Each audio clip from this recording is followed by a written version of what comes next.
A zbog osobnih zaštitnih podataka onda mogu glasiti, jel? A dobro, ćemo naznamo. Evo, prijava ide nam da nećemo i to je to.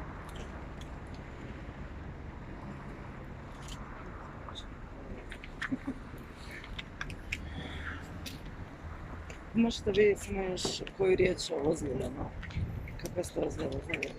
A čujte, mene su izbacili, kažem vam, ponavljam, izbacili su me ne iz vijećnice, nego iz zgrade.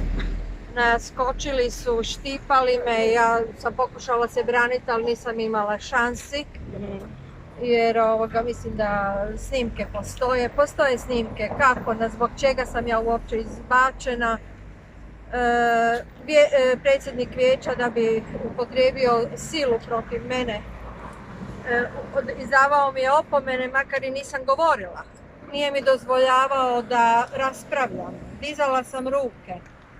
Na kraju, evo, završilo je tako kako je završilo. Kažem, naskočili su, imam masnice, imam, kažem, od kuka noga me boli, imam, pod terapijom sam, na hitnoj sam bila, policija je obavještena, a unatoč toga policija kad je došla, jer sam zvala da me zaštite od nasilja, nakon sat vremena došli su i projurili pokraj mene, da bi mi na kraju ponudili da potpišem zapisnik kao osumnjičena. Na kraju kad sam rekla da želim i pitali ako hoćete potpišite, ako ne, ne morate. Kad sam rekla dozvolite mi da ja dam primjedbe na vaše diktiranje zapisnika, onda su rekli da ne mogu na tom papiru, nego su mi ponudili drugi papir, formular. Kad sam ispisala prazne dijelove tog formulara i okrenula, zapravo su mi ponudili ponovo zapisnik o saslušanju osumnjičenika. Nadajući se da ću ja, valjda, da ću ja napisati primjedbe na poleđini formulara, a oni popuniti prednji dio. Ja imam snimku razgovora jer sam policiju upozorila, obzirom da nemam povjerenja, da snimam razgovor i snimke imam. Gospodin koji je diktirao policajki je htio uzeti taj formular, rekao ne, ja želim tu primjedbu svoju na ono što ste mi dali i napisali. Evo, tako je otprilike završilo. Međutim, kolegica koja je isto kao svjedok bila, njoj nisu dozvolili da snima razgovor i nisu joj dozvolili da napiše primjedbe. Evo, ja mislim da to dovoljno govori. I samo još jedna vrlo važna informacija što se tiče vas novinara.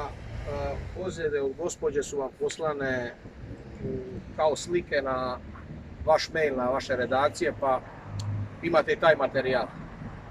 Eto. Ja vam se zahvaljujem. Hoćete li tužiti nekoga? Da, kaznena prijava slijedi, ne samo protiv nezakonitog postupanja predsjednika vijeća, nego i protiv zaštitara.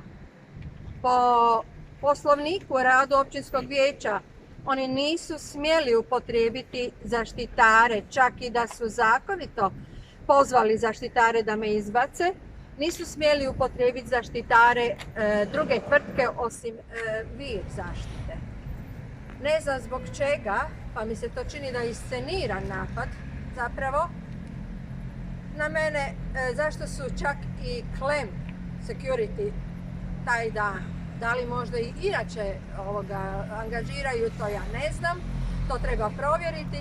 I naravno, kaznena prijava je protiv policijskih službenika koji su mi htjeli zapravo podvaliti, uvaliti i tako dalje. I što mislim da su stvarno postupali neprofesionalno i nezakonito. A neka se utvrdi kad ih je i tko ih je zvao, koga sam ja ozlijedila.